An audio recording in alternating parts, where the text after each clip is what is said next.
My mind is set, my grind is set, my heart on ice is cold. I'm only here to even a score. Whoa. My mind is set, my grind is set, my heart on ice is cold. We down right now, but did it before. Whoa.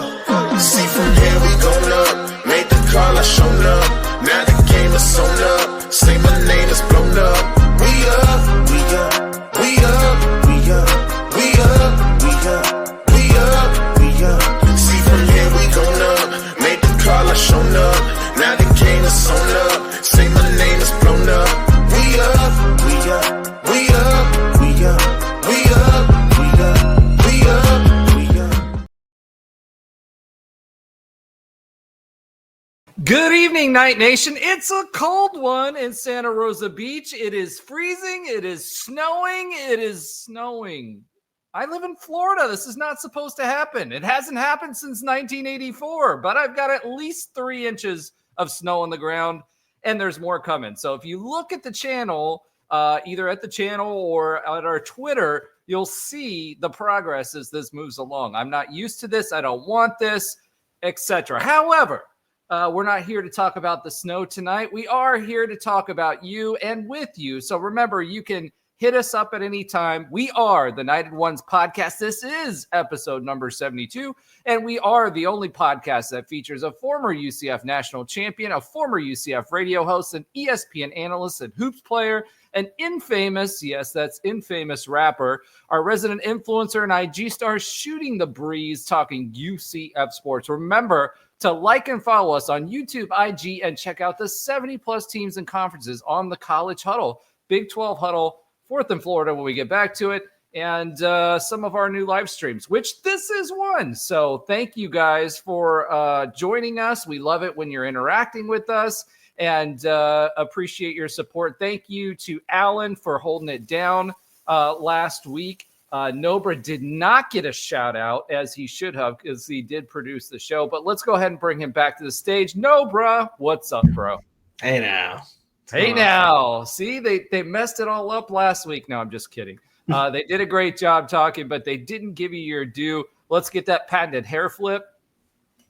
All right, there we go. All right. Next to the stage, the podcast world, and especially the UCF podcast world, only 7-footer, the man who has to duck through every normal doorway, Ben Stout. What's up, bro? What's up, guys? Yeah, it was kind of my idea to go live right after the Iowa State game tonight.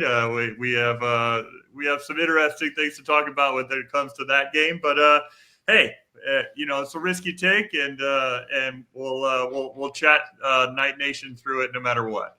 Well, we do have some more football news for this week, but we'll definitely be talking a lot of hoops. I told Ben when he made the suggestion, I was like, this can go one of two ways. Yeah. Either we're going to have a great game and we're going to be super excited, or we're not. So interesting game, especially when we put up as many points as we did. Someone who did not put that many points up in any of his basketball scores, however, did so in bowling, Josh Lazar. I was wondering where that was going. Yeah, listen.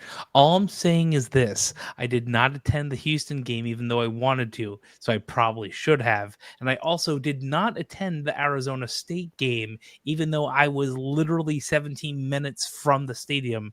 And that's probably good I didn't do that either. Yeah. Yeah. For sure. You did. Did you go to the Arizona? I think you went to the Arizona game, didn't you? I went to the Arizona game. I actually flew in that morning, and it was fun talking to the people going to the stadium as the rare person not wearing red or a blue or white going there. That I was in Orlando earlier that day, and that really shocked the heck out of people. Usually the follow-up was, so do you travel with the team like this all the time? And going to the business reasons for being there. But that was also the reason I didn't go to the Arizona State game, as we were hosting a clients and friends dinner. And I just, sometimes business comes first. And again, I didn't. Thankfully, you did not go because we won. UCF basketball comes first as well, so I appreciate you not going to that game there, Josh. Yeah. Well, yeah. Again, I didn't go to Houston. Didn't help. Yeah. Yeah, no, definitely. And, I will say this. It did help though, because that game was a close game and was within our grasp. I mean, it was a one-score game. If we shot like the free throw shooting team that we normally are, we absolutely would have won that game. So, Josh, you still did help in spite of you not showing up. So I'm glad you didn't show up. Thank you. As we've said all along, we support your decision to sell your tickets anytime during basketball season, and football for that matter. That being said, let's get right into it. We've got a little bit of text talk this week. I think we should just talk about the most relevant text talk we just had, which was with the game against Iowa State. Ben, why don't you give us your choice of text talk this week? I always put you on the spot. So you always do. Yes, that's quite all right. Actually, Josh, if you got one, I will go after you. Of course. So, I have a couple because a lot of it, I'll be honest, it was so out of hand. I went back to watching the Knicks for a hot minute, which no bro would probably appreciate. And they finally won. They had a 1-score game at 22 seconds left. I mean, this game, we had a 1-score game, 8 minutes into the game. Anyway, well, we had the lead. We had the lead for a while there. So I was talking about this in a couple different ways. The run to push to 18 in the first half was the end of the game by Iowa State. Arizona made that push, and we came back in. They made that push pretty quickly, and right after that, we shot ourselves out of a little bit, stepped up on defense, and got it to 2 points, and had a lot of people in that arena kind of worried, but not, if you will. This happened again today, and I feel like that was about when the press stopped too. It was a lot of in that first 8-10 minutes. The press was good. Everything was clicking for the most part, and Iowa State was still doing pretty darn good because they're a darn good team. Shooter being injured without that. They have a great 12th man too, or on the floor at all times. And I'm just saying, they're the vertical version. The vertical version of Ben's background is those guys. I will tell you that in that Colorado game when I was there and we won, thank you. That was definitely, and I ranted on this a little bit. That was definitely Buffaloes and Zebras versus Knights. I don't know. I don't want to be that Homer fan that is all about. They were throwing punches on the way up and everything else. Look, I'm going to stop you. This was like a Cincinnati game was back in the day when we were in the AAC. They were clotheslining people. The difference was they were getting away with it even more so in this game. I'll see this. The one that Keyshawn asked for the review of, that was not the one that we should have probably said, hey, let's look at it. It wasn't great. Well, let's be clear. The refs didn't review that because Keyshawn asked them to review it. They reviewed it because they thought there was an elbow to the face on Keyshawn. It might be a flagrant. And it might have been a flagrant one that they would have upgraded. It wasn't even close. It was just a bonus that he got to look, he got to review it, even though it just remained the same. Yeah, it's I'll say when it mattered in the first half, I felt like we did not get the benefit of the doubt. Putting it lightly, we did not get the benefit of the doubt on almost every call, and that's where it was tough. It seemed like they were letting them play. They weren't letting us play. Like it seemed like every kind of 50-50 call either went their way or just any physicality around the rim was penalized. We were penalized for that, not necessarily them. So I definitely, it was going to be tough to beat Iowa State, which is arguably the best team in the country. I still think, despite them losing on the road to West Virginia, they're still the best team in the country, or very, very darn close to it. Obviously, they're ranked number 3, so they are close to it. But they're an excellent basketball team, and it's really tough to beat that team on the road. It's even tougher in the first half when it really matters, when we're kind of battling them, bringing in everything to them that we possibly can. It's tough when you're getting or not getting the right calls from the refs. I mean, that's it. that combined with missing those bunnies around the rim, which is something that all of us mentioned in our text talk. Yeah. Just missing those kind of short ones around the rim that we had the opportunities, especially in the first half. They're momentum killers overall. And we had a lot of that happen tonight where I think there we go. Ben, are you back? Am I back? Hello? Yeah, you're back. You're back. It's raining. It's not snowing here in Orlando or in a The ghost of Benjamin Past has come back. Yeah, it's not snowing, but it's definitely raining. But we just had a lot of things that needed to go our way in order to be able to hang in there with a top team in the country like this, and it just didn't quite work out. And then I just think in the second half it just kind of got out of hand once they're going up against our second lineup, and that's what I wanted to say as far as text talk is. I mentioned it in the first half, and we kind of talked about it throughout the game.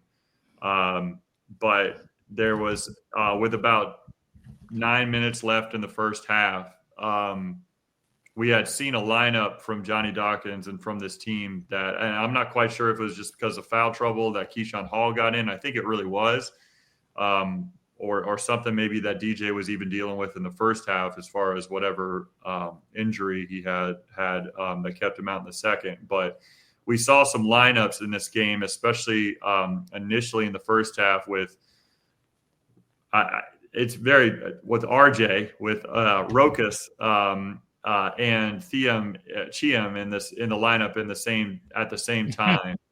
And some other people in that lineup in particular, Dior Johnson, Mikey Williams. That's a lineup that we haven't seen all season, and there was multiple lineups in this game that we had not seen all season. And I think a lot of that may have been necessary because of, just because of some of the weird things that happened with foul trouble or injuries or whatever happened in this game. But it was some strange lineups out there that. Really, in the first half, we were down by 2 with about 10 minutes left, and that lineup kind of came in after Keyshawn Hall went down with his second foul.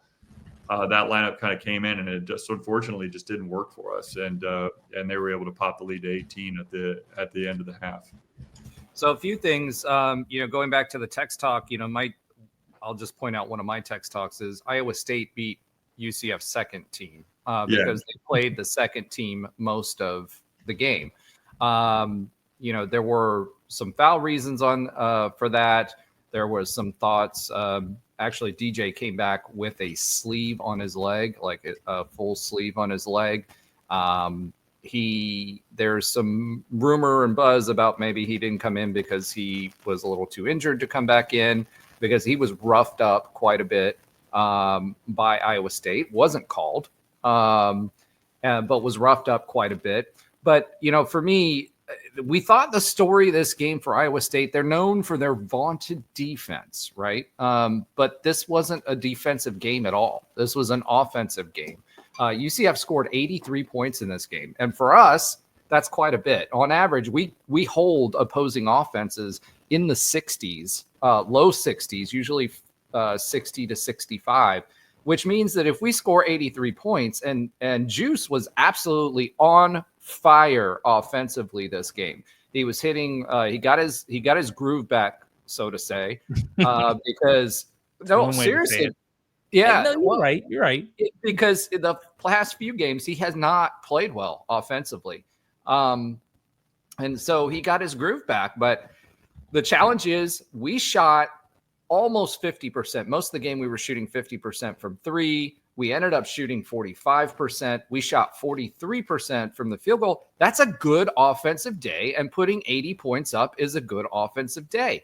Iowa State did not play good defense. However, we played worse defense. And the reason we played worse defense, I think, and I feel, is because, to Ben's point and what he was just talking about when the text talk and we were all talking about, is the lineup that Iowa State was playing was not our tier 1 lineup. And you could see that in the type of defense that we were playing and the switching and how they got confused.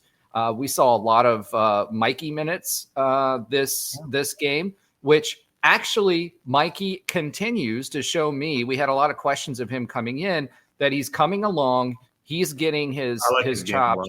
Yeah. I like his game a lot. He's got speed. He's got the floater. He's cuts. I think the one thing I'd like to see more from him is to cut to the rim, because he's becoming less of a threat. People have started getting tape on him to actually take it to the hole, and he ends up passing, and he's a good passer. He's a great passer. But when you become predictable, then people fall off of that, and that stops pulling defenses in onto you for you to go ahead and pass the ball off. But he's got a good shot. He's got a super quick step. I mean, he is fast. He's got great game when he's passing the ball. So I loved seeing that. Dior Johnson was all over the place. Our ball handling just isn't there without DJ. We need a captain. Juice, as good as he was offensively, he's a 2-guard because he speeds up the offense too much. And he's been playing hero ball. So obviously coach has kind of coached him out of that because he's been looking to pass more, but it's passes that are lazy, and you can't do that against a defense that's known for turnovers. And speaking of turnovers, assists to turnover ratio, you hear me talk about that all the time. UCF has done really well, 8 to 10 turnovers per game this season, and it's been a big part of our success. In this game, 19 turnovers. So 9 to 19. Conversely, Iowa State, 19 assists to 10 turnovers. So again, that's a huge, huge reason why that was why the game turned out the way it did. And boards, we got absolutely slammed on the glass, right? So we had 29 rebounds versus 43.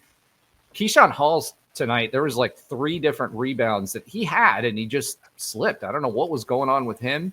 But put some stickum on that guy's hands, because like it was a little ridiculous. But offensive glass, not really that bad, 11 to 15. Defensive glass, though, 18 to 28. So they were getting a lot of second chance points that we just didn't stop. And then we were stretching our defense, and you would see either when guys were switching or when they were falling back into the defense. Guys didn't know their assignment in certain situations. And to me, that was more indicative of that second team playing, because we see better basketball defensively when we see those first teamers out there. So I would much rather have seen these guys switching individually as opposed to whole teams, but I also understand why it happened. But that was this game in a nutshell. I think it was a tale of defense. Iowa State didn't play it. We didn't play it. So they just outscored us because of the turnovers. I think also on just speaking of the defense and how we maybe shot ourselves in the foot or kind of played in the hands of their defense, like we score 83 points, but like they were able to just accelerate to 108 points because we had some very untimely turnovers, and I think one of the differences between their defense and ours, and I guess it has a little bit to do with both sides of the ball, is that whenever we got a steal, it seemed like we struggled to convert on that turnover.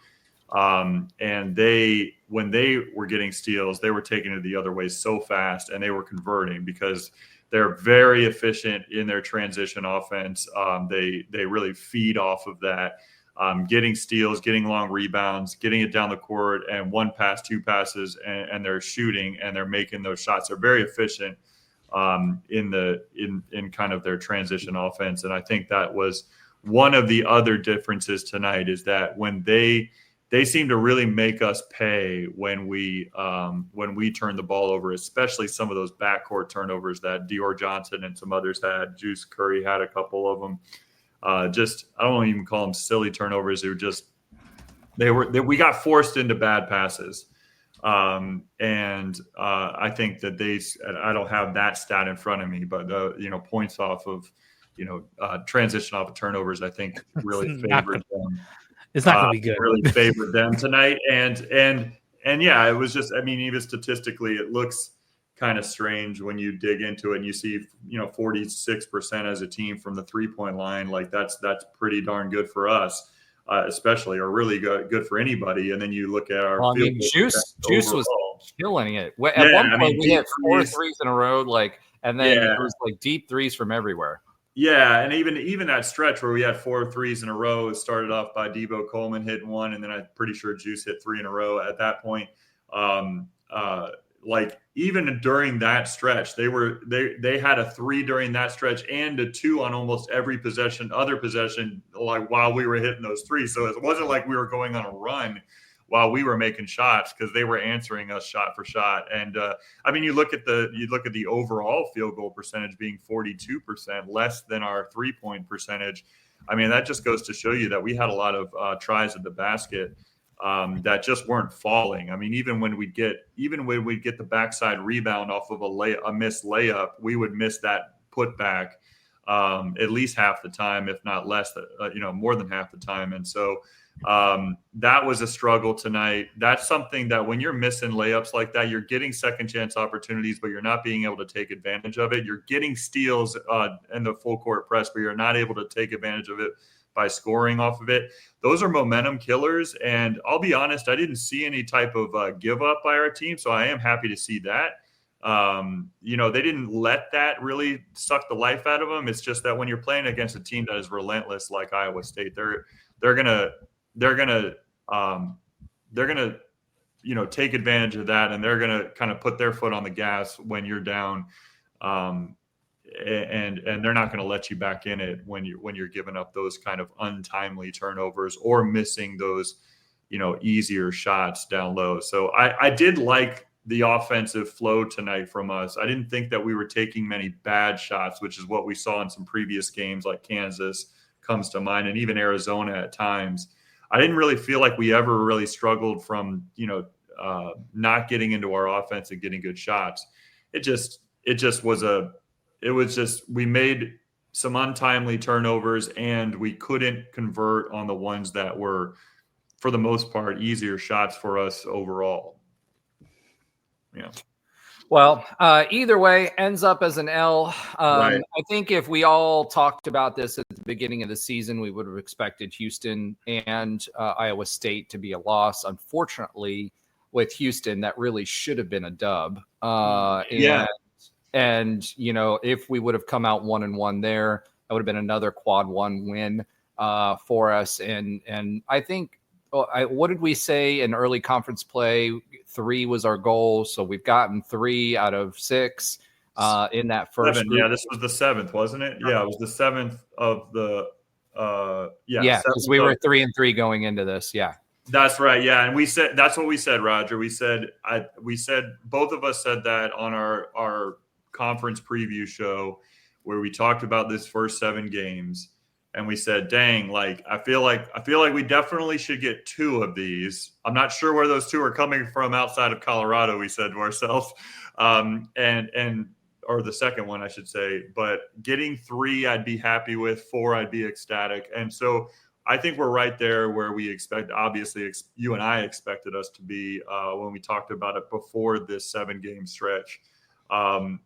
The 3 wins that we got were very quality wins. 2 of those being quad 1 wins. The two of those being quad 1 wins on the road. And so, which we didn't do well last year on the road. That was our Achilles heel. Bad.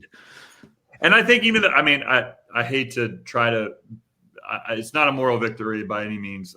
Even the Houston game's not one, but the first 10 minutes, tonight, I know we lost by 25, so I'm not trying to say it's just, I'm not trying to put on my black and gold glasses here, but you saw, continue to see in flashes, even in this game, especially in the first 10 minutes of the game, that we can hang with anybody, even on the road. I mean, besides Houston, Iowa State has the longest home winning streak in the country right now.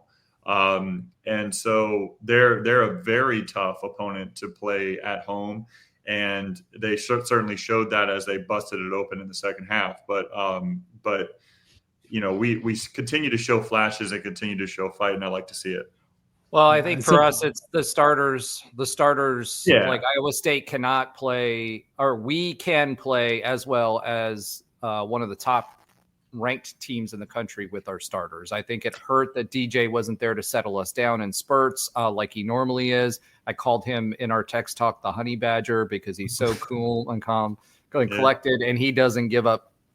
Insert the F there. But you know, we were missing him tonight. Yeah, we were missing him tonight, right? And more so, one, to settle down the team. I think there's confidence in DJ, and you know, it'll be interesting. Actually, he might have a 5th year to play. One of the things we didn't get to talk about last week was the fact that the NCAA is reviewing, and the coaches have recommended that all teams or all players in the NCAA get and mandate a 5th year. So in other words, you get 5 years to play. Now, how that affects some of the other rules and regs that go with that, still to be figured out. There was suggestions made, but either way, a guy like DJ being able to play a 5th year, because let's be real, right now where his resume is as good a player as he is, he's not going to play in the NBA. He's going to be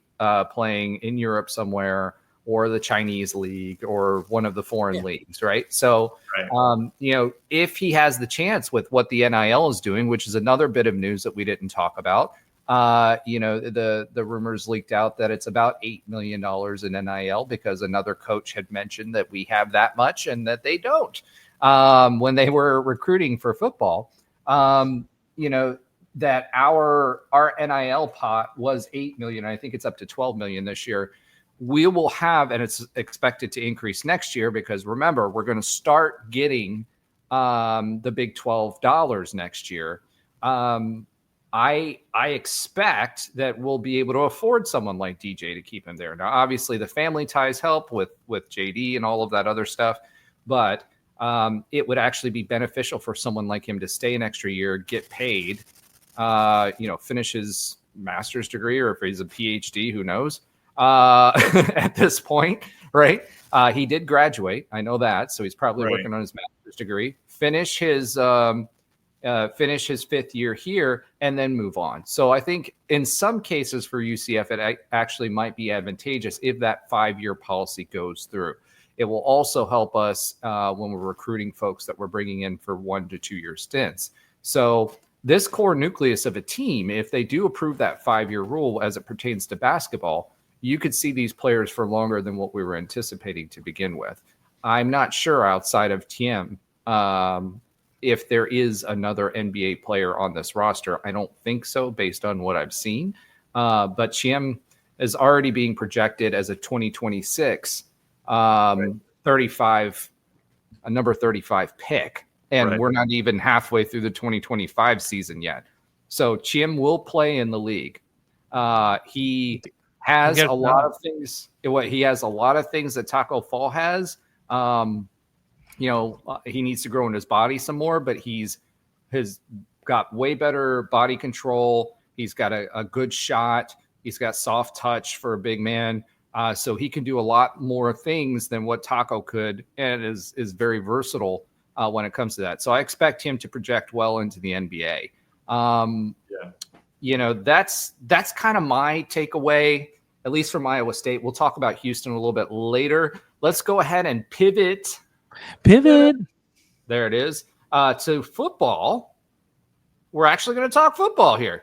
So we do have some news on the football front. UCF has added another transfer, wide receiver Dwayne Thomas Jr. from Charlotte, former 3-star from Miami Gardens. He played at Chaminade-Madonna, which is like the top program in Broward County, which is great because the Signals, again, we are back into that Miami area. We're starting to try to gain some traction there. And what's interesting about him is his body type.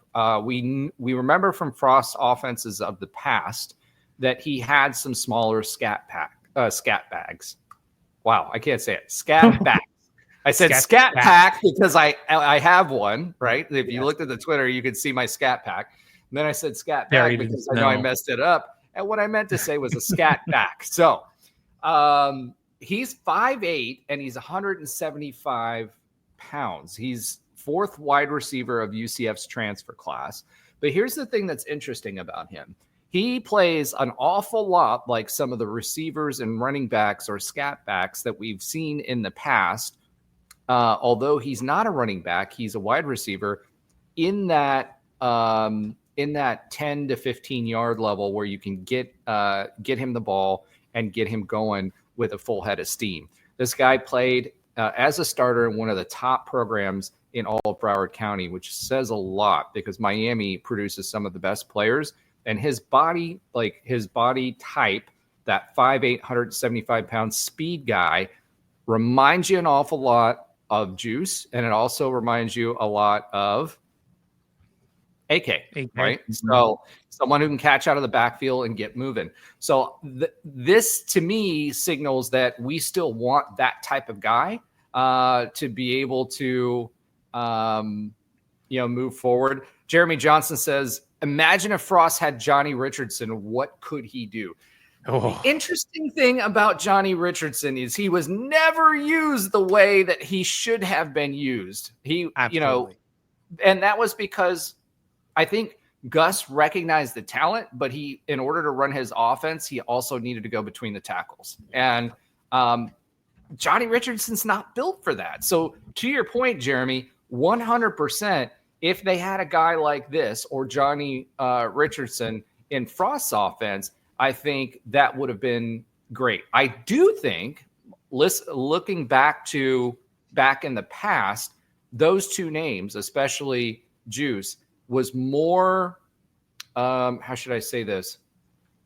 He didn't go down on the first tackle, and he was more elusive as a running back versus Johnny Richardson, because Johnny Richardson is more of a straight line speed guy, but I didn't see the vision out of Johnny Richardson that I saw of someone like Juice. But that's very interesting point. What do you guys think?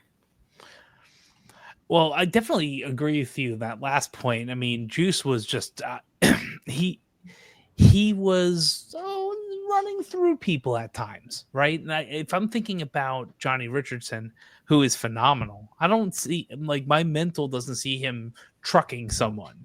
I mean, juking them, getting past them with speed. But no, oh man, I even said it in the chat, like, I wish we had that type of player, like a 4 or 5 year starter. Well, let's say starter-ish. I don't know what to call it, because Gus didn't use him right. And there's other people Gus didn't use right, but that is in the past. It's not that Gus didn't use him. His body type just didn't fit his offense at all, right? So what we were waiting for, I mean, when we saw Gus's offenses early on, what did you see a lot of? You saw a lot of jet sweeps. Mm-hmm. You saw a lot of swing passes. And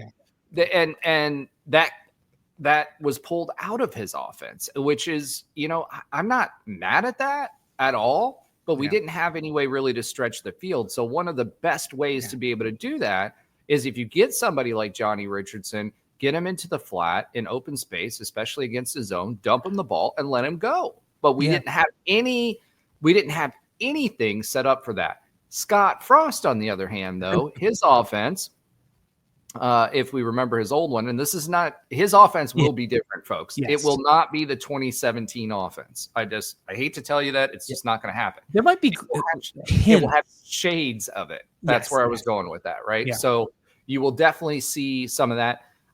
When he was recruiting offensive linemen recently for transfers, one of the things that the offensive lineman that he was recruiting said was that he wants to recruit offensive linemen that can get to the second level and move the line of scrimmage from where it is to the second level, versus what Gus wanted to do, which was a lot more power offense. You stay in your hole, you move bodies, you create holes, right?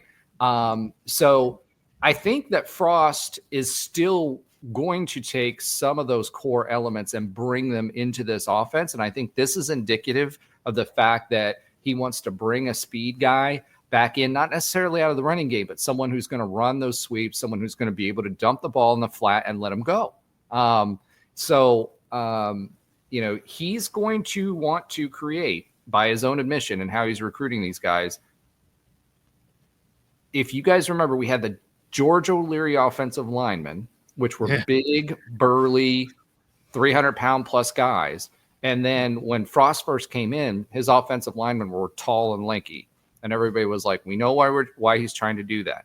I don't think we'll revert back to that. I think now that he's at the Power 5 level, he's going to be looking for guys that have some size to them, but also have the quick feet and the ability to get to that second level. Yeah, athletic, I think, is the word that we're looking for there. I think that you're right. I mean, he's going to be looking for those athletic offensive linemen that can help not only come around the end, but get into the second level and create that block for our speed guys that are trying to get in space.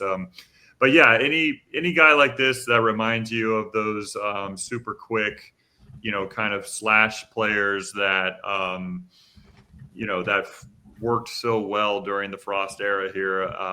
Certainly trying to get those speedy guys in space and seeing what they could do is going to be an interesting, thing moving forward to look out for. I hope this is one of those guys that can kind of bring that excitement from his freshman year on.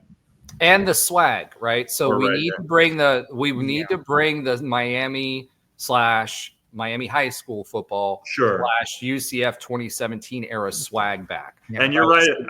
And you're right about Chaminade-Madonna. I mean, that's one of those schools down there in South Florida that is just known for top level football. I mean, it's right. It's not quite at the St. Thomas Aquinas level historically, but it is very much in that same vein of being a football powerhouse. So you're playing games in South Florida for Chaminade-Madonna. You're playing against really, really good teams in front of huge crowds. So that's something that the moment's not going to be too big for him, and he can kind of bring that swagger down here, back down here from Charlotte to the Florida area and see what he can do. Yeah, seeing a lot of those swagger guys if you actually go back and watch the interviews, the guys like Brandon Hellwig, they'll go out when these guys come in and they'll be the only ones who get these interviews. He'll interview them, and a lot of them are showing that same kind of swag atmosphere. And that was one of the things Trey, and I wish he was on the show this week, was missing. Like Trey identified that it was missing. That was a big difference between those teams and these teams. UCF also landed its first high school commitment of the new Scott Frost era, which is 3-star linebacker Michael McClinton from Ocoee High School, 6 foot 225. Depending on which one you look at, whether it's 247 or Rivals or anything else, he can be looked at as a 3-star or a 4-star. But it's interesting that we're already talking about 2026 recruits to a new high school class, right? So, go ahead. I just wanted to say I'm excited about this commitment. He's an undersized guy, but I happen to know his head coach a little bit. I'm acquaintances with him. Buck Gurley, who played many years in the NFL, is the head coach at Ocoee High School, and his son played on the older baseball team that my son plays for, the same organization. So I've gotten to know the Gurleys pretty well, and he speaks very highly of Mike McClinton. The interesting thing about this kid is that he, as a sophomore last season, and I know this because I know a little bit about 2026, QB rushers in the Central Florida area. Let's put it that way. But he really kind of burst. Is there a certain familial connection that I happen to follow defensive ends pretty well, or outside linebackers pretty well in the Central Florida area. Interesting. And so, but this particular kid out of Ocoee High School, Mike McClinton, last year at his sophomore season, he really jumped off the page. He had, and this is like Madden numbers, so you're going to think I'm lying here, but last year he had 202 total tackles in 10 football games. He had 45 tackles for loss, and he had 31 sacks. And I'm not; those are actual stats of Mike McClinton here in Central Florida. He had 31 sacks as a sophomore. And the competition he was playing against was not inferior competition. It wasn't cupcakes. They ran. According to who you ask, I guess they run a certain type of scheme where he always seems to be in the right spot. But 31 sacks is 31 sacks. I don't care any way you look at it. At the linebacker position. Yes, and they kind of play him. They kind of play him as an edge rusher and kind of outside linebacker that's rushing the quarterback. Now this season, so he followed up that. So he's not surprising anybody anymore, right? Like, and this season he followed that up with 219 total tackles. So more tackles, and they 46 tackles for loss. So one more tackle for loss, and he had 19 sacks, which is still amazing. I can't. Sacks. That's a horrible diminishing returns on production. He's going to go nowhere. No, was he playing Audubon Park K through 8? I mean, it's just wild to see. The numbers are eye popping, and so when you look at him, I think he's a 3-star because his height, he's 200. Yeah, he's 6 foot, 225 pounds. But he's the type of kid that is, obviously, based on the stats and just some of the short amount of game film that I have seen on him, he's somebody that is just kind of relentless when it comes to rushing the quarterback and getting after the ball, and somebody that's going to probably, I know from people who personally know him that he's going to bring, he's a commitment right now. I imagine that'll stick, and he's somebody that will bring from Central very Florida. high motor. Yeah, a very high motor to the UCF defense, and we'll see what he can do. The other thing that has kind of come out through through recruiting has been that it does appear that we're going to be going with a 3-4 defense, as we figured we would. So when you're talking about a hybrid linebacker / defensive end edge rusher kind of guy, he fits right in with that scheme, right? Certainly. Because that's the skill set that you want, because with a 3-4, you're going to be bringing one of those linebackers down to either edge contain or bring him down to overload or whatever, right? So that's the kind of guy that you want. He's got, I watched some of his huddle tape. One of the things he's got as a former linebacker myself, I was a middle linebacker.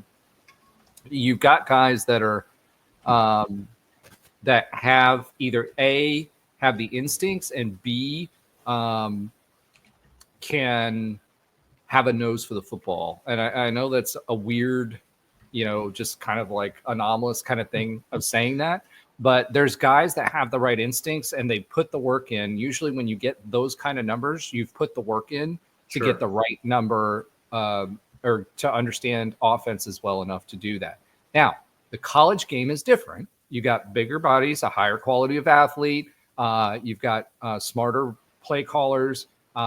You've got a lot of different things that are going to play into that. But this is the type of guy that you want. This is the Shaquem Griffin-esque type of guy. This is the Terrence Plummer kind of prototypical guy.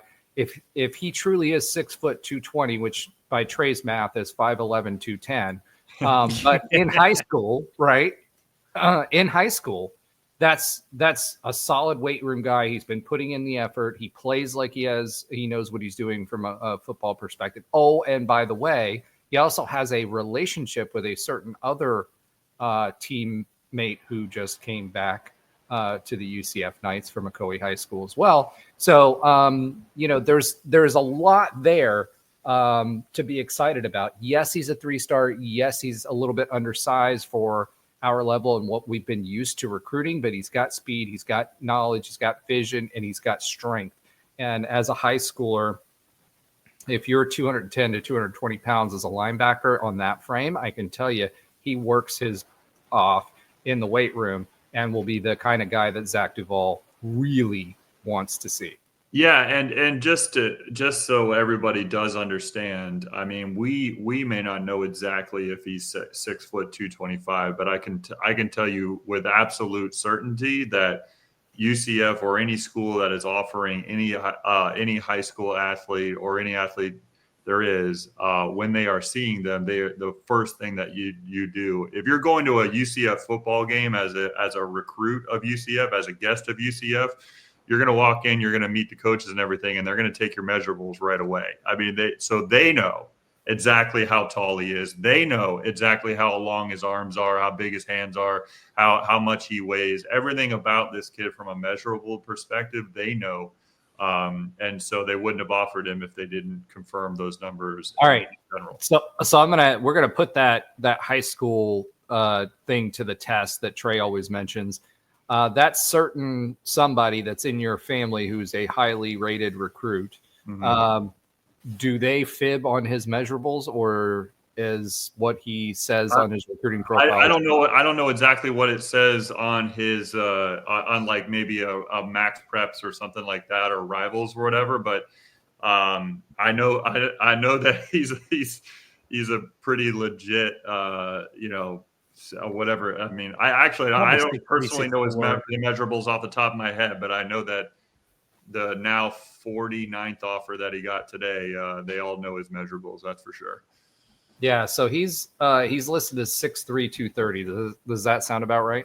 That sounds about right. I would actually imagine that needs to be upgraded. I think he probably is about 6'4" now, but he's still in that 230, 235 range, I imagine. But he's getting bigger every day. So Jake Krell is who we're talking about here, and for those who don't know, that's my nephew. So composite 4-star, borderline 5-star, number 54 nationally. Heck of a player at an edge rusher position. It was fun to kind of watch him grow up through Ben. But at the same time, I'm kind of mad that he's not really seriously considering UCF at all, unfortunately. Never know, I guess. So you never say never in the crazy world of recruiting. Can't you spank him or something, or just be like, hey, dude, you're going to UCF? I mean, what's going on there? He was first. I'll say I always remind him all the time. We probably should change subjects after this, but I always remind him all the time because he received his first D1 offer when he was going into his freshman year of high school, and it was from UCF. And so I always remind him, you'll never forget your first. Never forget your first.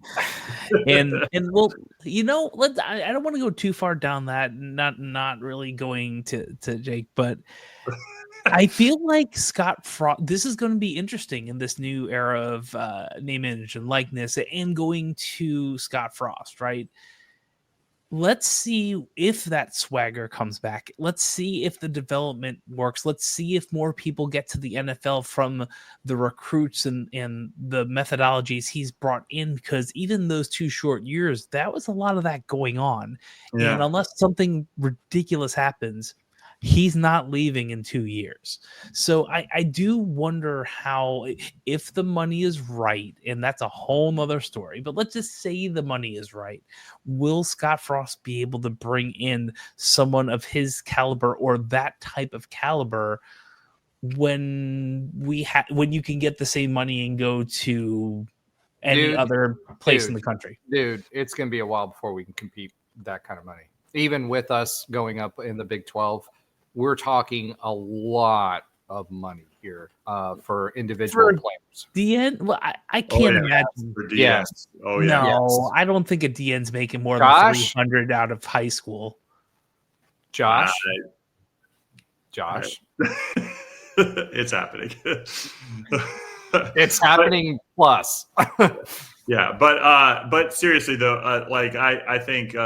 I agree with you to a point of that we are going to get the better and better recruit. We're going to get the better and better transfer player. I mean, we had to go heavy on transfer portal, obviously, this first year. I expect us to continue to build up our high school recruiting under Scott Frost. And as we continue to grow our I hate even calling it NIL anymore. It's pay for play. Grow up our pay for play, aspect of our game, and I expect that, because it did seem like, and this isn't my necessarily. I'm not the first person to say that, but it did seem like, especially over the last couple of seasons of Gus Malzahn's tenure, it just felt like it was I don't want to call it lazy, but it just felt like he was always trying to get like the kid from the SEC or some, like if you had any sniff of some sort of big name school on your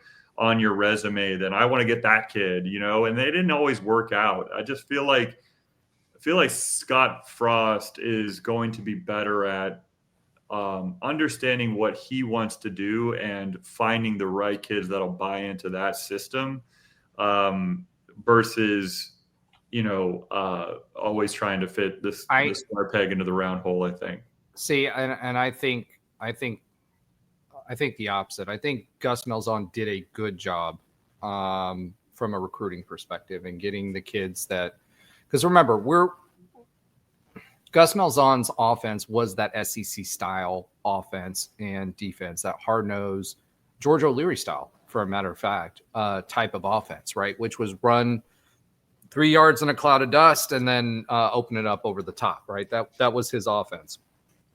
Defensively, I think the where Gus Malzahn had problems was he had a constant rotating coaching roster. Number one, he kept too many of his people that he brought in close. And it's interesting to me that Scott Frost actually purposefully went out there, because one of the things we talked about when Scott Frost was announced as the hire was we hope that he goes outside of his coaching tree for that. And he has purposefully done that. He's brought some bigger names in the game to the table, right? So I think that was a problem. And then he was constantly playing catch up because he had all these big ambitions and he expected to win. I mean, Gus Malzahn, newsflash, guys, if you don't know this, he put his own money into the NIL pot for this year to get who we wanted to get to be able to compete at the level we did. So he did a lot of good things. He was a good high school recruiter, but because we were going down for a lot of reasons, right? I think coaching turnover, the coaching turnover, I know. And some of the other things. I think that's where that was a problem. And I do think from a high school recruiting perspective, because of that, he never kept around recruits long enough because of a lot of the changes that have happened in NIL and the transfer portal and all of that stuff. And he never got to play any of those guys that he brought in. So, I do think Scott Frost is going to take a different tact to that. He said he's going to build through high school. He has brought in coaches that are outside of his sphere of influence. So he's got guys that are tenured, that know what they're doing, have had success at other programs in their respective areas. Some of them that went above that, and he's brought them back to where they had success because they didn't have success at a higher level, but they were really good, whether we're talking about linebackers, coaches, whether we're talking about anything like that. So I do think that he will build through the high school ranks. He's brought in a lot of the former players, and in fact, Dimitri Brim might be coming back. A certain Jordan Johnson might be coming back. He's got Mackenzie Milton that's there. So all of those guys, he's got, as bad as it was for him once he left for Nebraska, he's still got cachet in the Central Florida and the Florida area because of those teams with high school coaches. They remember him. He's got some of his kids that are now high school coaches at bigger programs. We've got guys like, a certain quarterback at Cocoa, Ryan Schneider, who finally came back into the fold. We've got them trying to bring those guys back into the fold. So I think that we will continue to recruit high school. And as good as Gus Malzahn was, I think the coaching staff and everything and the turnover led to those high school players not playing. I do think Scott Frost, and we heard it from Trey, a couple of weeks ago, he will play the best player. It doesn't matter if you're a high school guy or not. I don't think Coach Malzahn did that. So go ahead. I was just you mentioned Mackenzie Milton. I mean, you can just see him on Twitter. He's out there recruiting. He's like hot on the trail. I mean, he's been out there, certainly offering kids. He's been traveling around the country. I saw that he offered a Texas QB today that was that was a state champion in Texas. So he's been out there recruiting. I mean, all of our coaches, I'm sure, have been out there, on fire recruiting. It just seems like Mackenzie Milton is really jumping into his role, really, really well, and taking to it really well. And so I think Mackenzie Milton has a ton of respect in all of, even with this generation of high school juniors, seniors. I think they still know that name from not that long ago, especially in the Central Florida area. And even beyond that, I believe, because he was such a national story. Well, and in addition to that, to add on to your point, Ben, like, he comes from the Josh Heupel tree. People talk about how close he was with Scott Frost, but he was really close with Josh Heupel. Yeah. And so you've got Josh Heupel. Well, the one thing you can say about that guy, as bad as he put us in a recruiting position, is he knew his QBs, right? Mm-hmm. So if he learned how to pick QBs from Josh Heupel, that's a positive. He's seen how they do it at Tennessee. He's seen how they do it at Florida State. And each of those schools have their own ties within the high school ranks. So he's had those connections with those people. Plus he's got the UCF related type of relationships too. So again, these are guys that get it. They get the energy. They've had success with Scott Frost. They can speak to that success and what made them successful and how Scott Frost can make them successful. And these are the guys, they're Scott Frost system ambassadors that he's got out there with cachet, because all of them were on an undefeated team.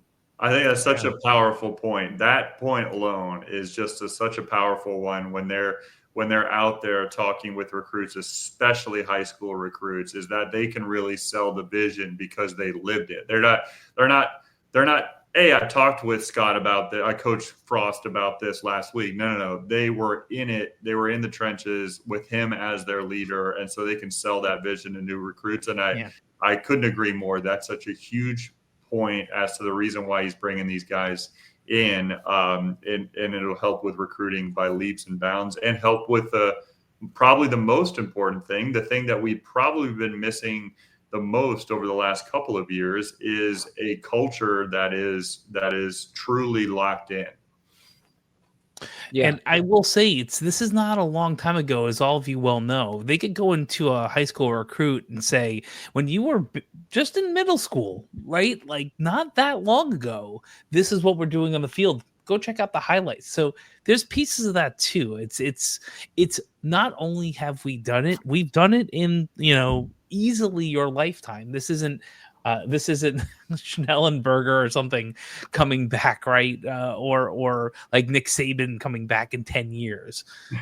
This is recency bias. But not only that, Josh, but they've done it from the AAC. That's right? True.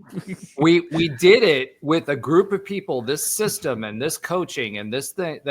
We went undefeated and were nationally ranked 2 years in a row. People forget that. We went undefeated in the regular season 2 years in a row. We lost that LSU game by creating the great Joe Burrow of my Cincinnati Bengals fame.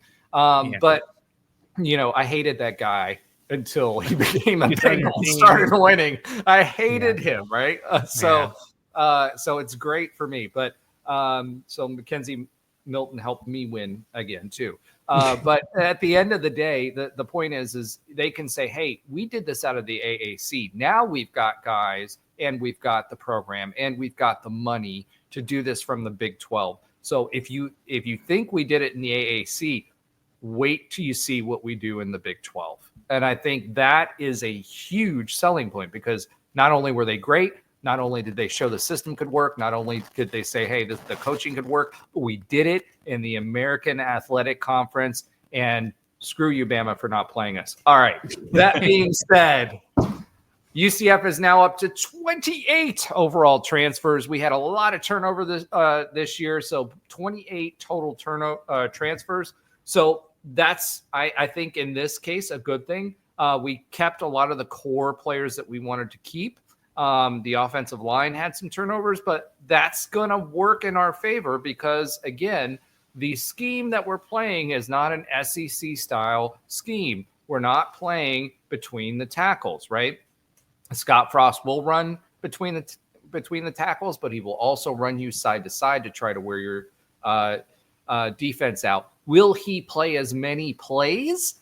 Probably not. He's not going to run that up tempo. He said that all along. He's learned a lot, so you'll see elements of it. But I do still think he's going to stretch the defense. UCF's transfer class is currently ranked number 5 by rivals. So we're pulling in Colorado. I don't know if you remember, their transfer class was like crazy. They had 40-some transfers.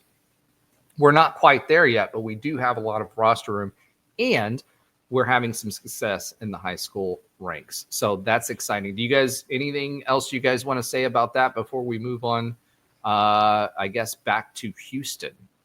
I mean, I'm excited to see some glimpses of it once spring ball comes around. But, he's doing what he should be doing as far as selling the vision of what he's going to bring to UCF and what his staff is going to bring to UCF over the next couple of years. And hopefully we can make some noise in his first year and kind of set a foundation for the future. Josh, anything to add to that? No, nothing to add. I agree with Ben. I'm waiting till. Do we have a date for that? Sometime in April, but I'm about to check that out For the spring game. I just can't wait to see it. Yeah. Is that already out? I think it is. The date on Well, that. But I can't wait to see. I mean, here's the thing. I don't know if you guys remember, but the spring game when Scott Frost was here the first time was like the most heavily attended spring game, which was kind of ironic. Because George O'Leary, what did he used to say all the time? If we have enough people at the spring game, I'll tell you my super secret at the beginning of it. So it kind of became the running joke. Yes. I honestly don't think we'll see that again.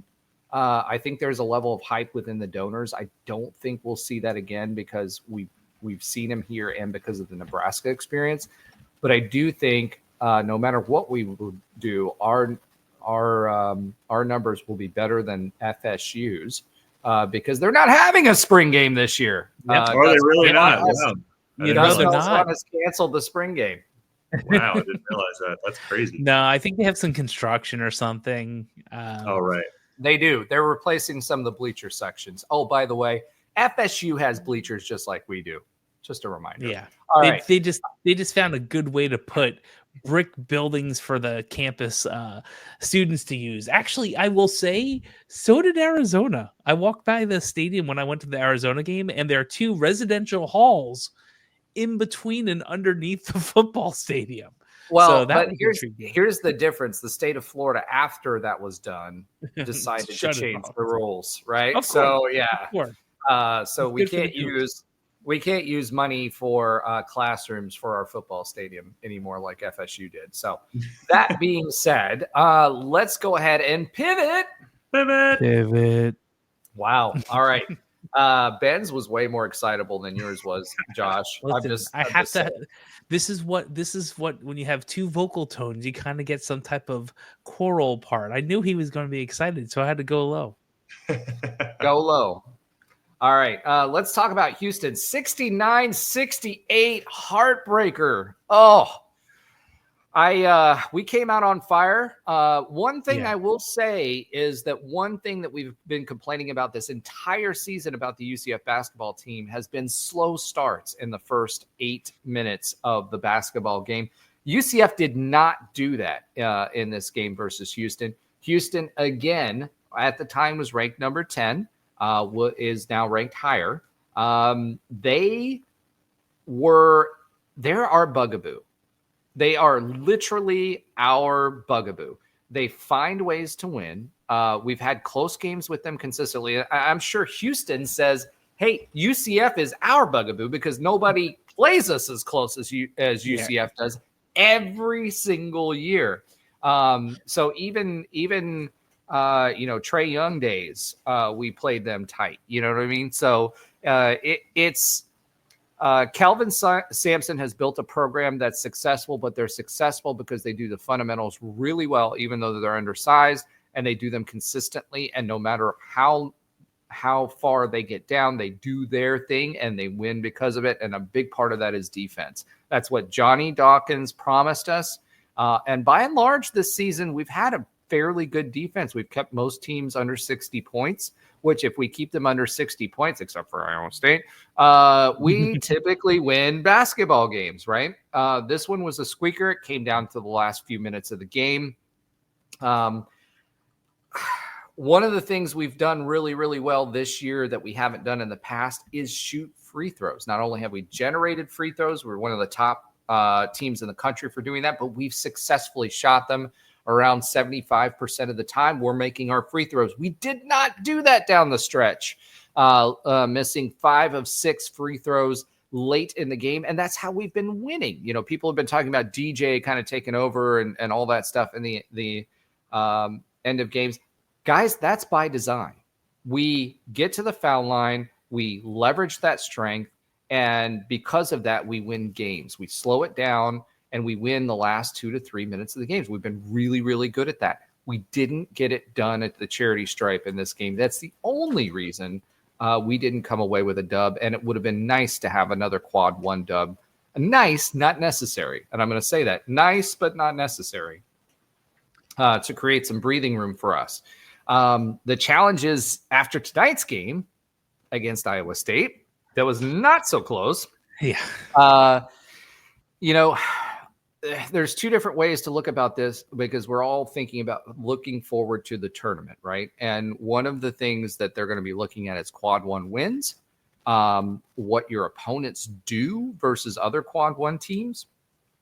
And they're going to be looking at some other metrics. And then there's the net. The net that we mentioned earlier that Josh had mentioned in that the sense that we wanted to get this as close as possible with Iowa State for the net.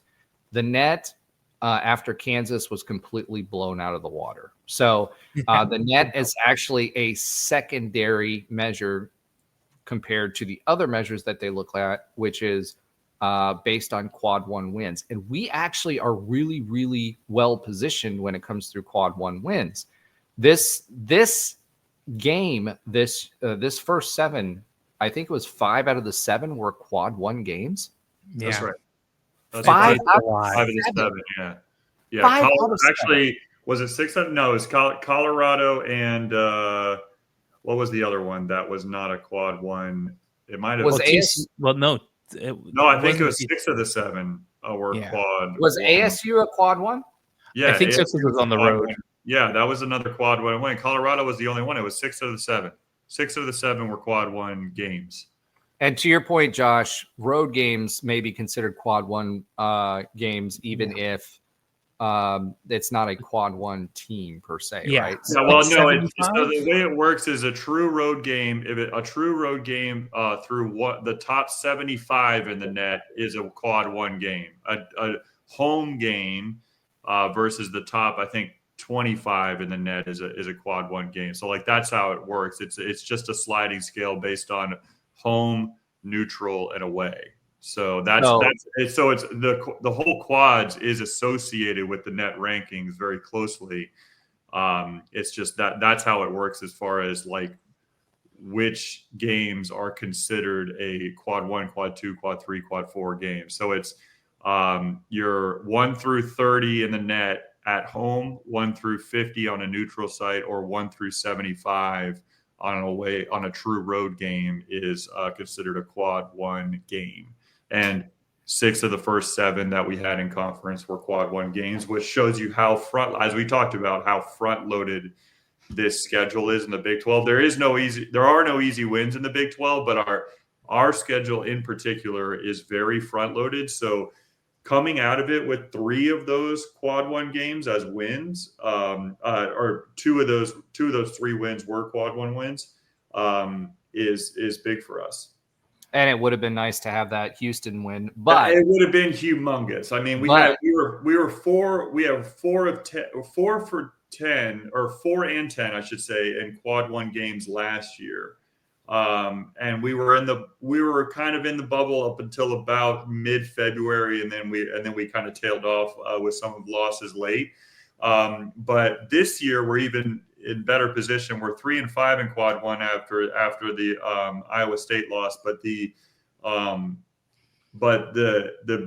difference in my opinion, between last year and this year is that we are undefeated in those 3 and 4, a quad 3 and 4 games. And so that helps us. We don't have a bad loss per se.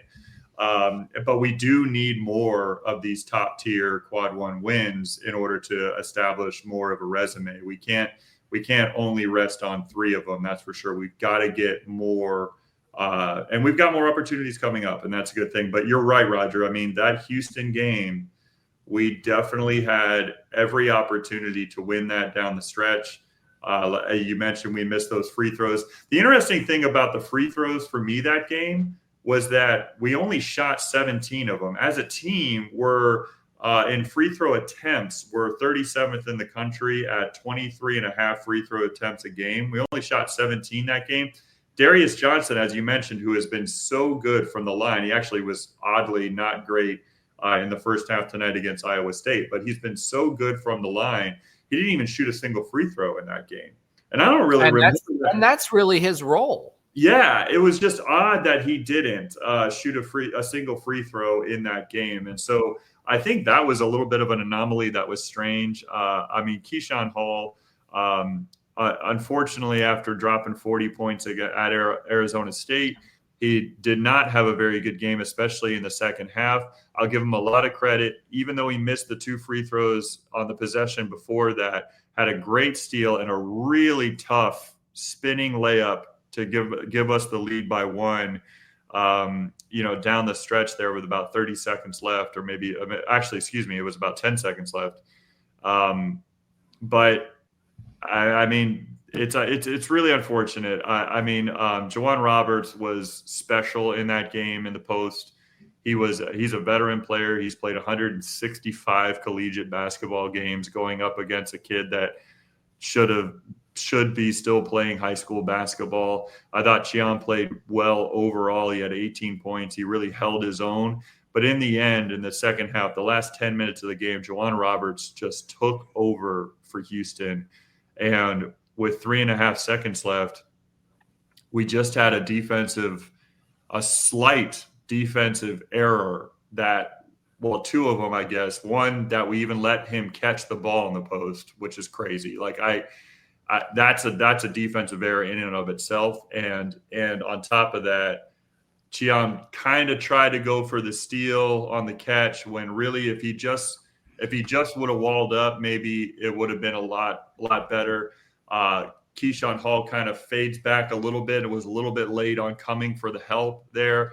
And you got to give Juwan Roberts credit in that last moment. I mean, he just figured out a way, even through a double team, to kind of get it around those guys as opposed to trying to go up over them. And he made that great left-handed layup, and they took the lead. It was a wild finish and to a crazy second half of basketball that I would put up against. Objectively, if you didn't have a college basketball team that you were rooting for, and you just happened to tune in the second half on Saturday afternoon, you were witness to like some of the best, most exciting college basketball there is. I mean, I think there was 10 lead changes in the second half. There was 4 different occasions where the game was tied, all in the second half alone. And it's a shame because it was that way, because they started the second half on like about a 15-2 run. I mean, they kind of closed that gap very quickly. They've always been a second half team, though. Yeah, I mean, we knew they were going to come out firing, but also, yes, they brought the game close. But I'll give us credit. Again, no moral victories at all. But by the same token, we did not back down when they went on their run. We went at them blow for blow, and at the end of the game, we just came up 1 point short, 1 bucket short, 1 defensive assignment short. And it's a shame that it turned out that way, because it would have been just a really propelling win for this season. It would have been the ultimate resume builder of the games that we have won this season. That would have been by far the biggest. And it would have reminded me a lot of the 2019 season, because you talked about how Houston probably views us as a bit of a bugaboo, or a bit of that team that's rough. But I mean, that season, anybody who's kind of paid attention to UCF basketball over the last decade, I mean, we went into their house on it was college game day before they hadn't lost in over a season and a half or 2 seasons at home. And we won that game. And that basically was what, along with the Cincinnati win at the end of the year, like solidified us as our first at-large bid in school history. So Houston has definitely always been one of those teams for us. And it would have been great to have another story turn out our way on Saturday. It just wasn't meant to be at the end. So to tell you how close this was, mm-hmm. If we shot our percentage on free throws, even though we only got 17 attempts at this, right? Our normal percentage, we would have had 2 more points on the board, and that would have been enough for the win. Mm-hmm. That's how close this was. We shot 64.7% in this game. We normally shoot between 72 and 75%, closer to 75%. At 75%, that's 2 more points. And that's the difference in this game. So at the end of the day, great game. It really didn't hurt us nationally. Man, it would have helped us. But it would have helped us a heck of a lot more if we would have had another quad 1 win. Whoa, it would have helped us. And by the way, I would have loved it because Kelvin Sampson drives me nuts. The fact that he strips, and I bring this up every time we play against Houston, the fact that he strips on the court, like yelling at the refs pretty much the entire game, good on him for UH's basketball program. Yeah. Bad because it drives me absolutely insane that he does it, right? It reminds me of what was the guy's name? Tom Herman or from Marshall. Yeah, and who was on the site like it's too hot in here. I've got a heart attack and faked a heart attack. That's what it reminds me of every time he's on the court. Yeah, Tom Herman's a football coach, but I know who you're talking about. That was Texas's coach.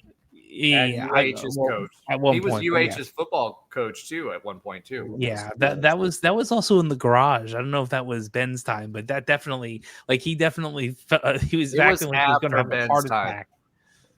It was after Ben's time because it was AJ Ramsa. That was AJ Ramsa days. Yeah, absolutely. Marcus Gordon, AJ Ramsa days. Remember, Ben is almost as old as we are. Almost. You are still the oldest, Josh, but Ben is close.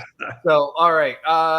That being said, look, this was a great game. I would have liked to see Kelvin Sampson lose. I would have liked to see us get another quad 1 game, especially now that we went to Iowa State and kind of laid an egg.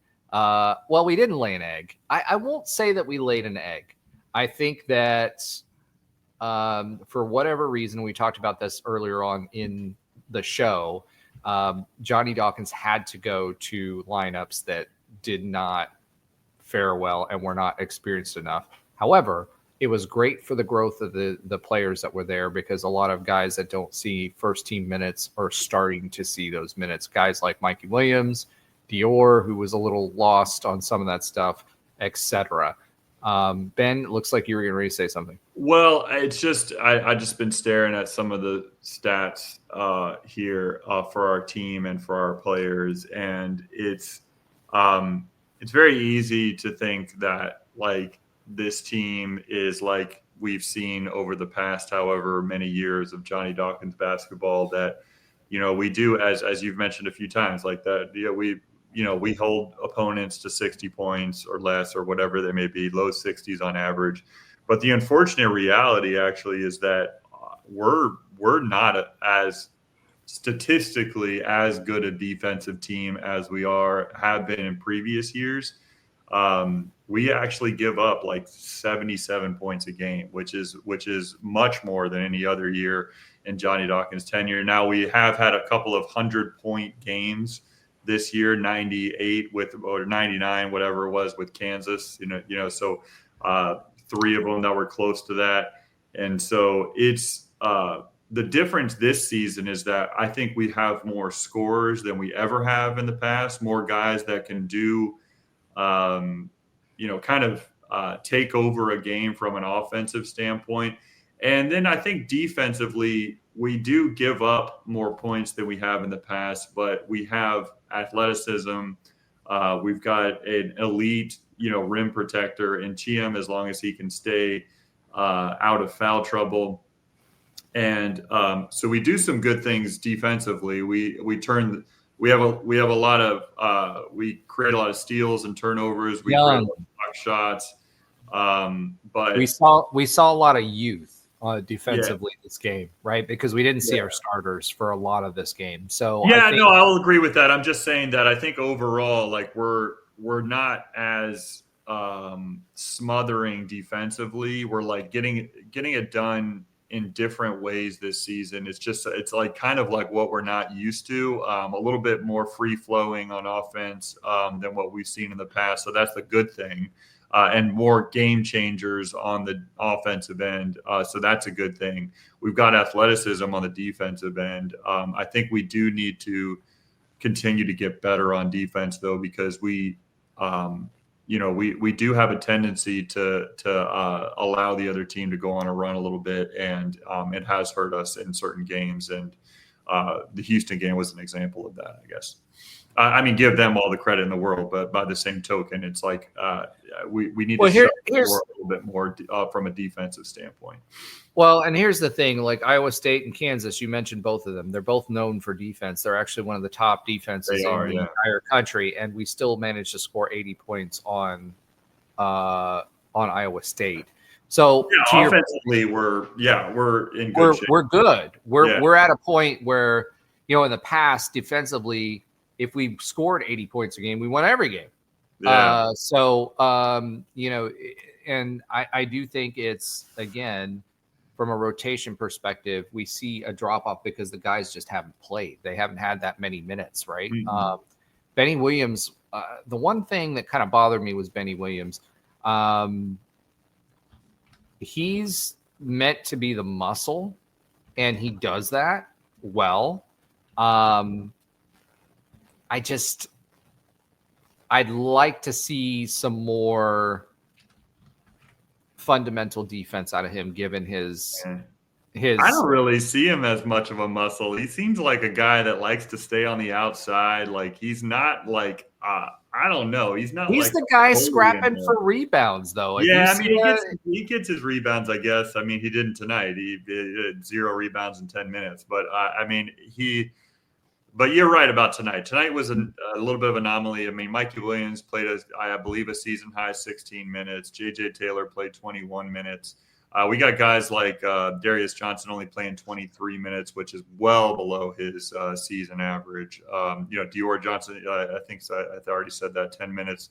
So we had a lot of bench contribution, a lot of guys playing heavy minutes, in particular J.J. Taylor, which I actually thought played pretty well tonight, especially on the defensive end. He's still a little crazy. Like he's out of control. He gets out of control on the offensive end.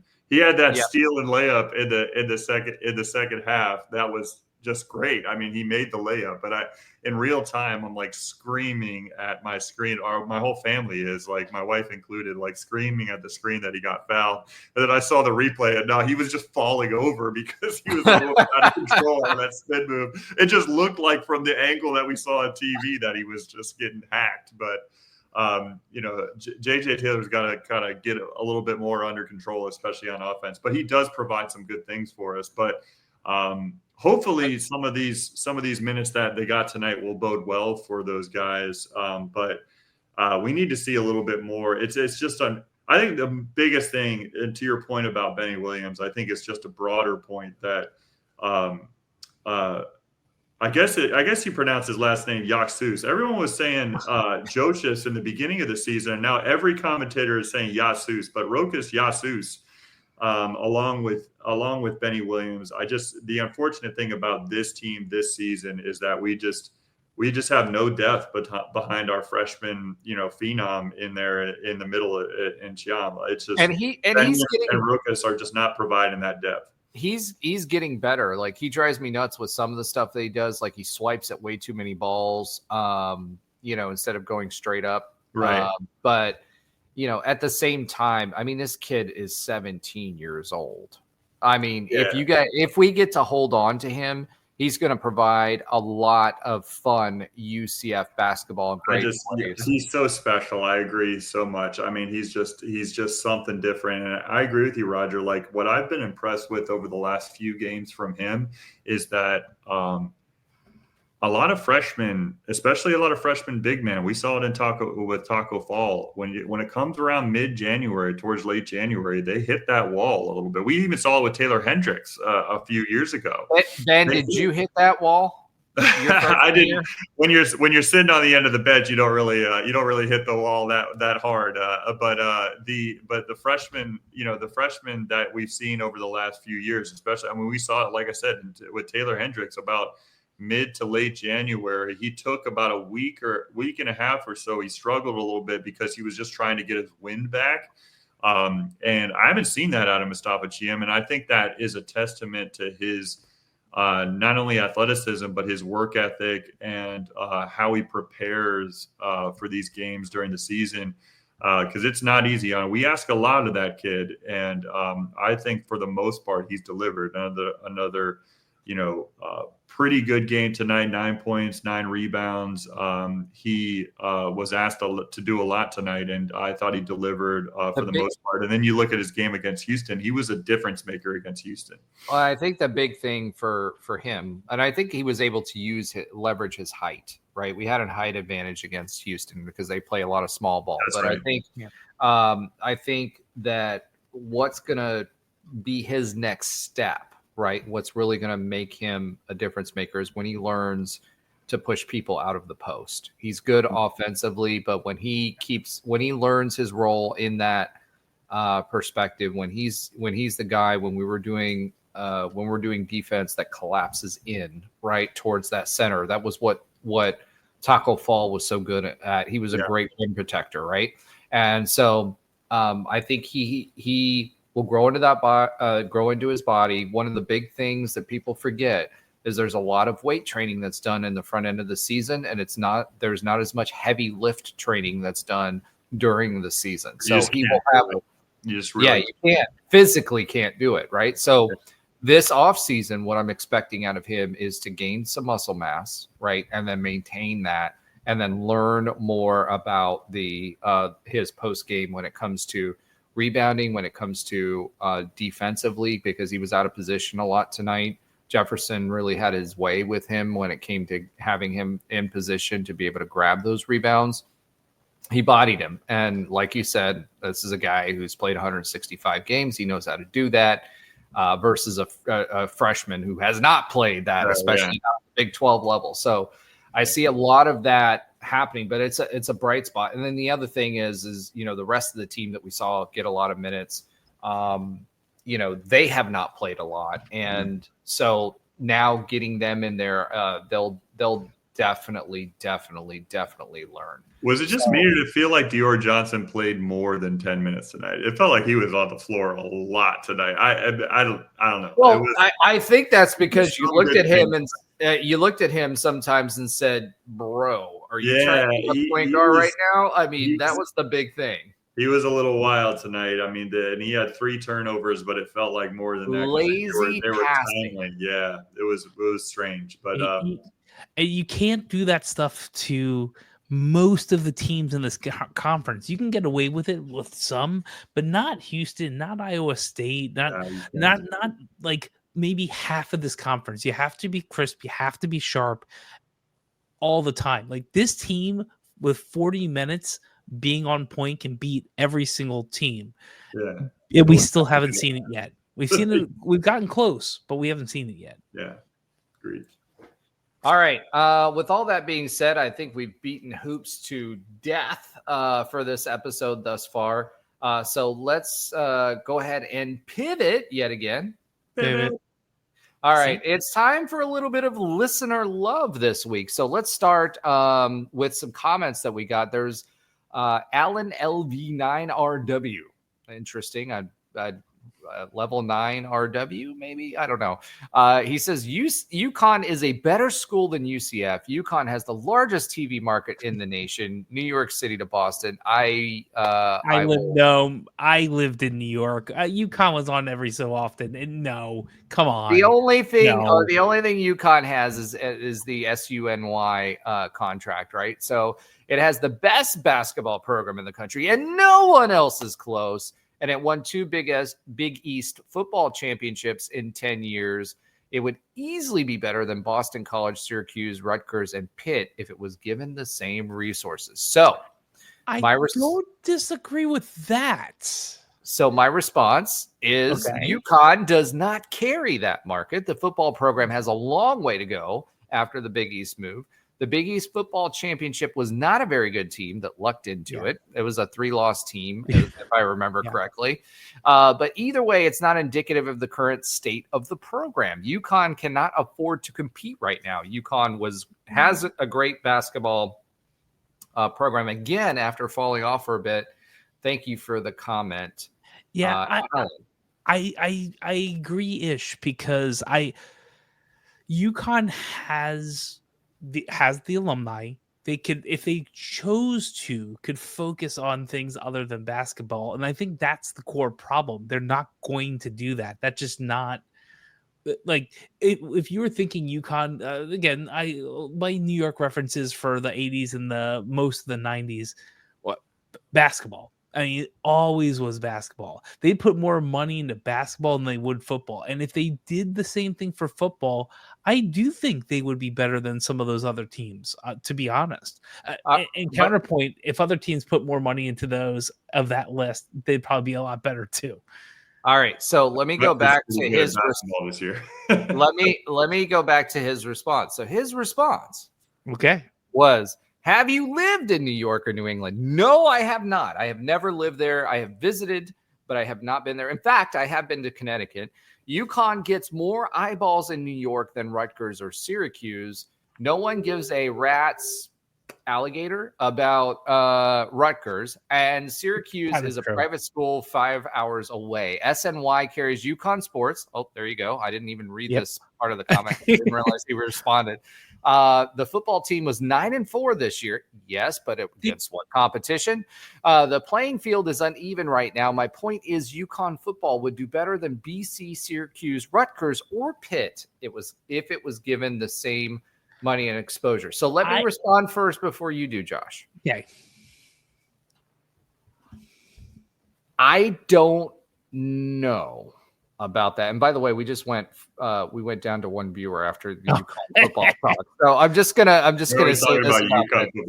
So number one, thank you, whoever you are. Give a shout out in the comments, and I will shout you out on here for staying with us. And thank you, by the way, as well, to Alan for commenting. Right, we absolutely appreciate that. That being said, to me, maybe that's a big maybe. I don't know that about UConn because they haven't done that.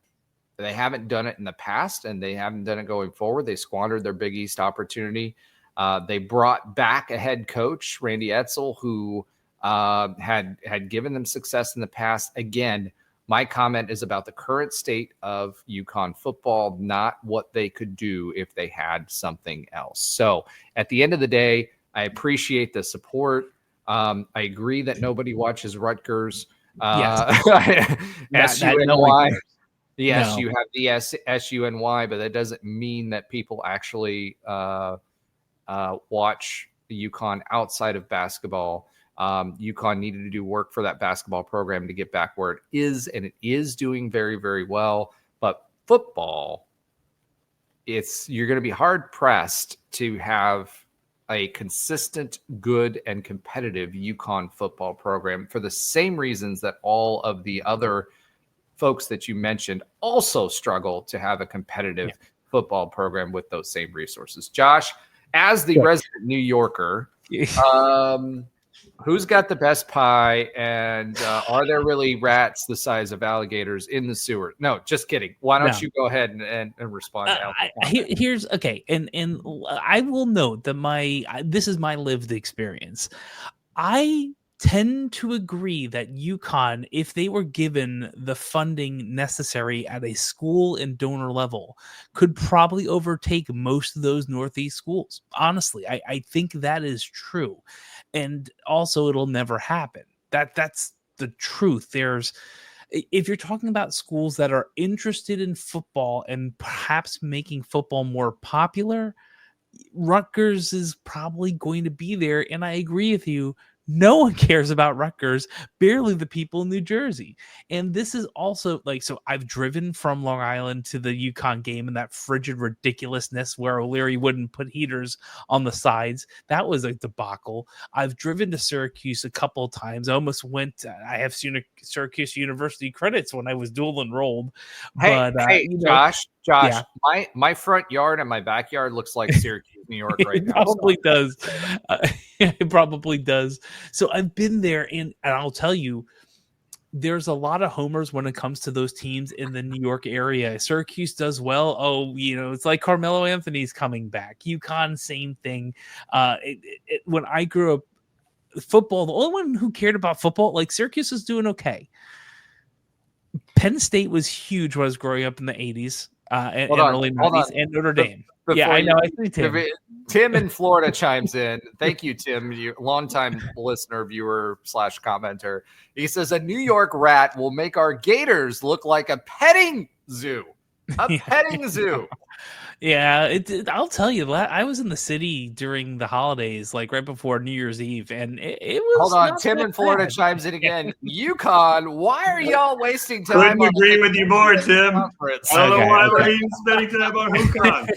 I'm with you, Tim. We had we had to comment though because Alan took the time, and he watched the show, and which we were very appreciative of. Thank you. And obviously, it's important for him. So thank you, Alan. Number one, and I'm not saying that in jest. I mean that we appreciate everyone who watches the show, and like you, Tim, takes the next step in that and interacts with us because we want to give you content that's important to you.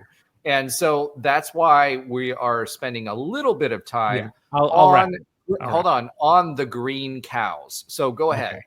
Yeah, I will say that the posit of that idea is sound, and it's sound for anyone else in Massachusetts or anyone else in New Jersey, but then no one's going to put the money into them. It's not as they care about the Giants, the Jets, the Bills, the Eagles, the Patriots. Sorry, Connecticut, you don't have a real team there, but they don't really care about college football the way we do down here, which is why I grew up enjoying watching Notre Dame and Penn State because that's the only people who were around back then on TV.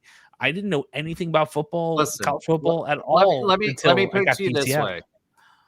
UConn basketball is a national brand / blue blood, great program, 100%. That is all UConn will ever be known for because guess what? You said they'll beat Rutgers, they'll beat Syracuse, they'll beat BC. Who cares about those teams? So even if you move it up to that level, this is what the AD's thinking. This is what the AD's thinking. Yeah. Other than the jalapeno mac and cheese that UConn is known for, football, unfortunately, and this is, and I'm not saying this is a diss, but the reality of the situation is that nobody cares about football in the Northeast unless it's professional football. Yes. And unfortunately, because of where UConn is, and luckily for UCF, which is what the show is about, we are in Florida, in the Southeast, where everybody cares about football, and specifically college football, more so even than NFL football. So if your measure of the bar is Syracuse, BC, etc., I hate to say this, but they're not in national contention, and they won't be outside of a lucky year here and there anymore in today's college football. And that is the calculus that the UConn administration did, and which is why it threw it back into the Big East and why it's a success, because they are making more money off of Big East basketball than even at only paying $5 million in ticket sales and everything else, because they're more willing. The fan base is more willing to support basketball, and basketball is more important than football to UConn, and that is why it is where it is. All right, well, I am done with my treatise, Josh. Oh God, I had a 20 seconds to finish up. 20 seconds I'm going to give you to finish up. Oh no, I was just going to say from blue. This is it. Cows. This is it. Yeah. Dan Hurley is going to be probably paid more than any football coach almost ever at UConn, and that is all you need to know about what people care about up there. All right, so let me say this about this. We were calling the Cows Green UConn for football. So that's all you need to know about UConn football. Again, that's not a diss. It's just what the reality of the situation is. Fair. All right. That I do want to give a quick shout out. We did get a ton of new followers, so please follow, like, subscribe, comment, etc. on our YouTube channel. I want to recognize you guys, but you guys have it set to private, so I can't call you out by name. That being said, I still want to call you out nonetheless. Thank you so much for subscribing and following and listening to us ramble about UConn. The blue cows is what I was going to say. All right.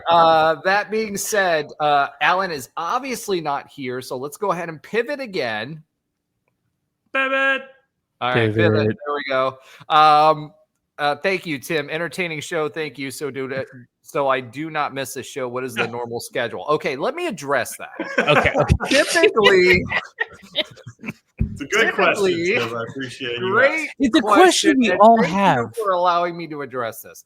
We are a Monday night show that has been going at Tuesday nights because of our schedule. So you love the personalities that are Ben Stout. You love the personalities that are Trey Neal. You love the personality that is Josh Lazar.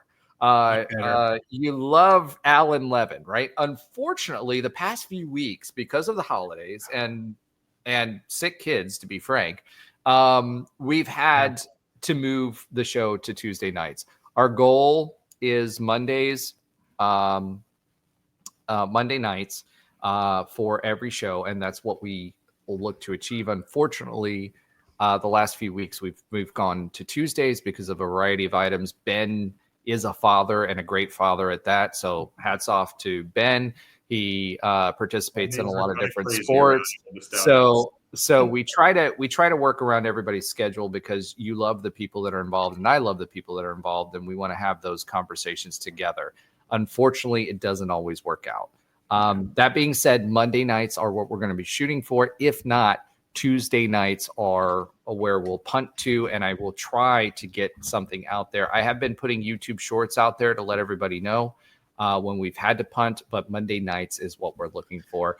That being said, Josh, do you have a sometimes funny fact of the week this week? Yeah, this time is actually not sobering too. So there is a term that Josh, you're sober right now? Well, yes, I am, but after that game, you're sober.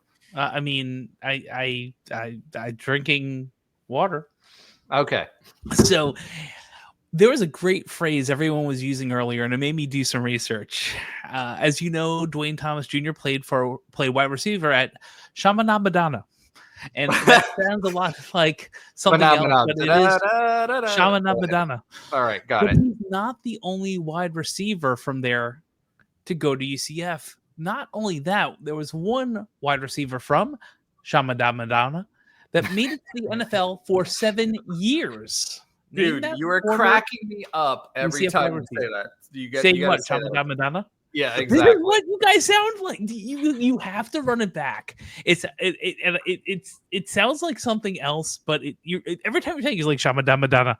No, it's Chaminade-Madonna. I know Chaminades. I went to school on Long Island, and there was the guy in the middle of Long Island who is the former UCF wide receiver that also played wide receiver at Chaminade-Madonna. In Miami? This is so Was great. he? No, yeah, he played for Chaminade-Madonna, and he was a wide receiver, and he was in the NFL for 7 years. Former UCF guy. Played for 5 different teams. That might give you a hint. Eesh. Played for 5 different teams in the NFL. Correct. From Chaminade-Madonna. Kamar Aiken. No. Do you have a guess? We got Kamar Aiken. Do you have a guess over there, Roger? I want to say it was. I want to say it was someone in the. I can't. Was it Mike Sims Walker? We got 2 guesses. One of them is right. So Ben, based on how he just said that, I'm assuming you are correct, sir. I don't know. Am I? Yes, you are. Kamar Oh, Aiken. what? No, I thought. Good I job. tried to recall that he was from South Florida, and I knew that he played in the NFL. Wow, Kamar Aiken, awesome. Kamar Aiken is another probably my former first UCF one I've wide ever got receiver right. from Chaminade-Madonna, and he played for Buffalo. He played for I think New England, Baltimore, Indiana, Indianapolis, and Philadelphia. Yeah.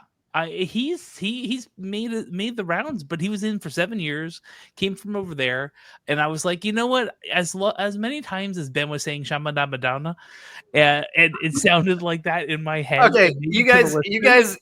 Okay, I've just gotta say this. Like we have a chat that goes like during the show, right? Yeah. So Nobra goes. You guys are gonna have to spell that out for me so I can spell it in the description tomorrow. LOL.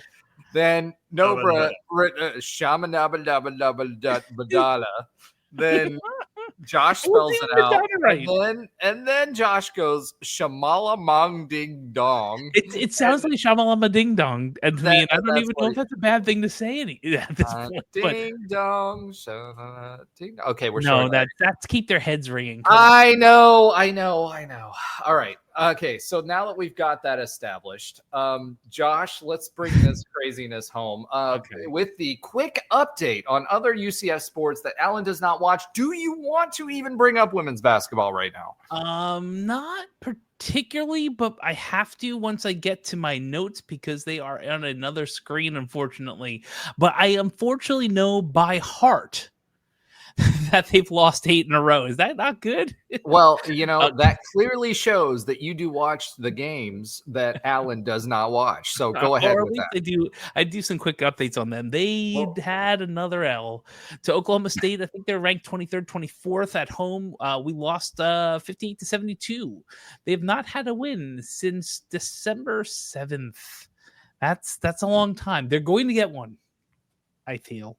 Sometime in the future. I don't know if it's going to be coming up. Not against Iowa State. Up against Iowa State. We'll see if they win at the Hilton. And I have to do research if it's that Hilton, but I don't think so. But they kept calling the Hilton tonight on ESPN Plus. They're going to be playing Saturday, January 25th at 5 p.m. Eastern. Now, for teams that Alan watch. Hold on. Let me say this about that. Okay. About the Hilton when it comes to Iowa State. Okay. It doesn't matter if it is that Hilton or not, but the fact that I'm going to the Hilton is freaking hilarious. That you're calling your arena the Hilton. I agree. And the arena is called the Hilton? Yeah, yes. It's the James H. Hilton Coliseum that James H. Hilton put $8.5 million into in 1971, I guess. So yeah, which at that time was worth like $500 million. All right. That being said, the other thing is, and I want to bring a little levity to the conversation about women's basketball. We have been dealing between sickness and injuries with a ton of players that have not played, and our head coach, in her post-game interview against Cincinnati, which we were winning up until the last second. This team has been decimated. I mean, absolutely decimated by injuries and illness. And I'm talking like of the 11 to 12 players or 11 players, there has been like 7 that have been left on the bench during that time and during that stretch of play. So I know everybody's calling for her head. Give her a little bit of time. Give her a little bit of time because we've had a little bit of bad luck when it comes to UCF women's I don't know. basketball. Jen Maurer didn't get a whole lot of time. I don't know. Listen. Well, I mean, and before you go to the next thing, I do want to bring this up. Ben Stout did some research. That's spelled the correct way, not the cow's way, right? And he researched something, and he wants to do an Allen's oxymoronic stat of the week. So, Ben, let's do that, and then we'll pivot back to women's tennis. Go ahead. I'll be quick about it. I'm not being quick about it now that we've given up 90 or more points in regulation 3 times this season. Okay. Obviously we gave up 109 against LSU but that was in triple overtime. So 90 points or more in regulation. We've done that 3 times this season now with tonight's loss where we gave up 108 points. In Johnny Dawkins' tenure, how many times have we given up more than 90 points in regulation prior to this season? Do you guys have a guess on that? Like how many games? How many games, non-overtime games, have we given up more than 90 points in Johnny Dawkins' tenure here at UCF? Josh, I'm going to let you take a stab at that first, so you don't look up on the I think it's going to be low, like 2 or 3. Like we've doubled the amount this year, so I'm thinking I'm gonna hedge on 3. Okay, I'm gonna take the over on that, and I'm gonna go because he's been here a really long time. Yeah, it's been 8 years. I'm gonna say 7. That's gonna be my hit. You are over by 7 games. Roger, we have never given up 90 points? Never given up 90 points in a regulation a game that ended in 90 or ended in regulation. We have never given up 90 points or more in Johnny Dawkins' tenure in a game that ended in regulation. Now, one of those was a win this year when we beat FAU 100-94. But that being said, we've given up more than 90 points in overtime games prior to this season, and obviously gave up 109 to LSU in a triple overtime game earlier this season as well. But we've done that before, but never in a game that ended in regulation have we given up 90 or more points. So that's how's that for filling in for Alan on the oxymoron? That's a good one. I think Alan's got to run for his money for his job. I'm just putting it out there. I mean I was clicking through as we were talking just to make sure I could see it, and I knew it was going to be low, but I didn't think it was that low. Now let me say this about that, and I make that joke about Alan, because I hate to say but, Alan is amazing at stats, and he also does all of our notes, including this week, in spite of him not being here. So even when he's out, he still does our notes for us. So I will tell you, just wanted to try to fill his shoes for one show with a well, stat. Ben, what are you, like size 15 or something like that? I mean, come on. Actually, I all right, 17. Oh my gosh, size 17. So I will tell you 2 things. One, Alan is phenomenal at that and great at doing the notes, and rarely does the stats that sports that he doesn't watch, because I have to update them most of the time, but he sometimes tries. Also, James H. Hilton tries. Wow. James H. Hilton was the first alumni to be the president of Iowa State University, not related. And then we're going to go back to said things and women's tennis. Right back in. Women's tennis beat Georgia Southern 6-1 in Orlando on January 19th. And they were going to go to the ITA kickoff. It's actually where the men's tennis team is going to go next week, but they were at separate locations on the West Coast. The men's team is going to Tucson, which I'm glad It's I'm not going to fine. be there to watch them. They'll probably win. I'm not going to be there. Yes. But the women's team was going to LA. And unfortunately, Ooh. because of what's going on in LA, they decided not to travel to LA for the IT kickoff, even though I believe they are still going. The competition is still being held. There's a note on UCFKnights.com if you want to read up more about that. So their next game. Before you go forward on that, let me take a moment to say shout out to all of not just LA Knights, but also everybody in LA and everything that you're going through. We in Florida go through it with hurricanes, and people are supportive. The folks that are still in North Carolina that are recovering from their hurricane damage, and the folks that are going through what they're going through in LA. I did not see this in the notes beforehand, but I did donate. So if you can, please, the people around the country help us when we're going through hurricane relief. Please help them if you can. It's the right thing to do if you can, like no pressure, but if you can, help the folks that have gone through so much, because it's not just the people that you hear about, the celebrities and stars that have lost everything, which is terrible. But also the regular Jimmies and Joes that are out there that have lost so much. And those folks, if you don't want to give to them, the firefighters that are out there, as far away as from Canada, they're coming down and bringing airplanes to fight the fires. And I hate to, we've had a great show. We've had a fun show, but, this is real.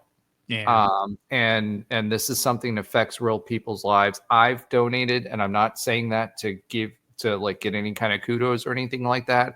If you can give, please give, because people do so much for us nationally when we go through what we go through with the hurricanes. So if you can give, please give.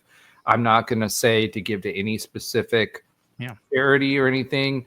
Do your research, find out the ones that give, directly to the people that are there. But if you can, Night Nation, please give, and do it anonymously, and do it for the reason that we all do that, and they do it for us.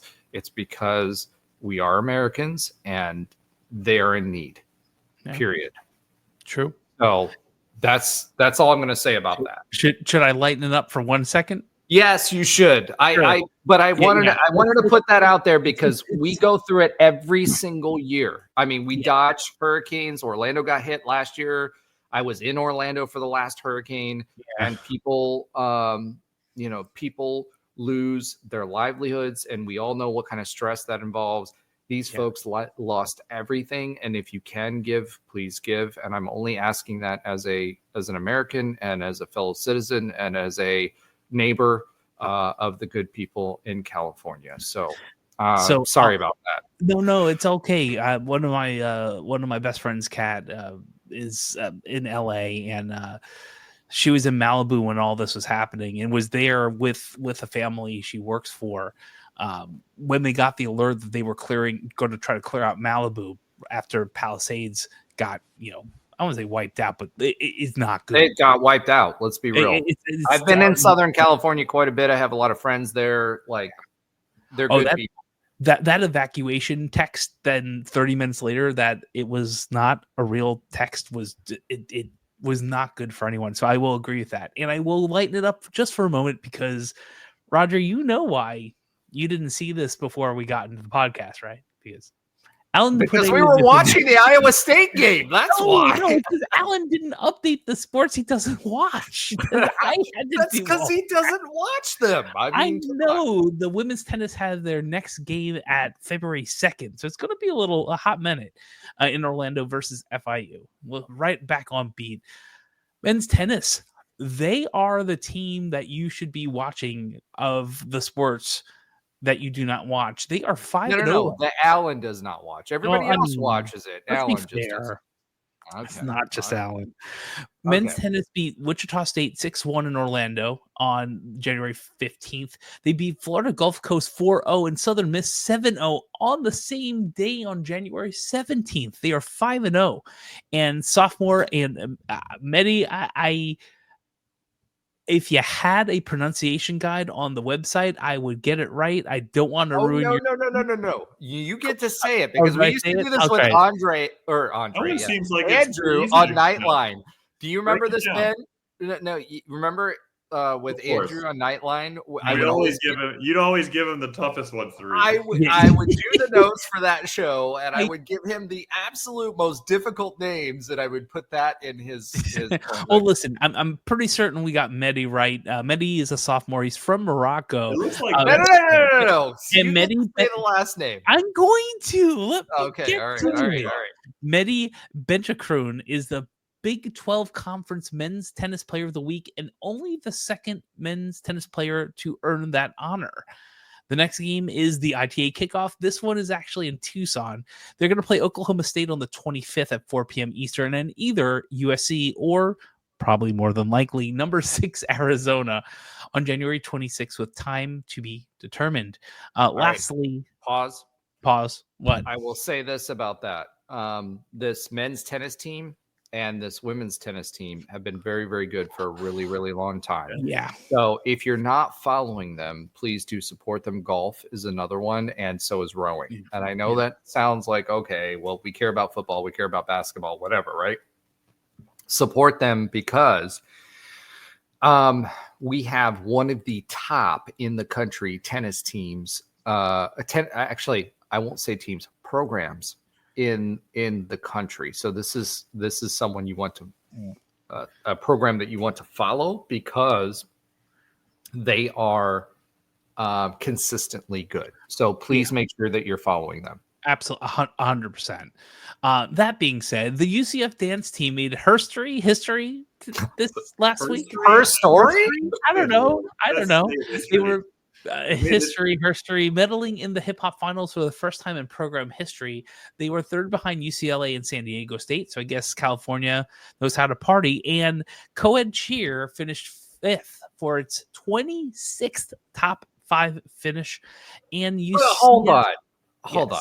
You've been telling us all season long about this cheer routine, and that if we hit it, yeah. So but they should not have gotten 5th place. I'm sorry, probably not. But from what I've read, my daughter does cheer.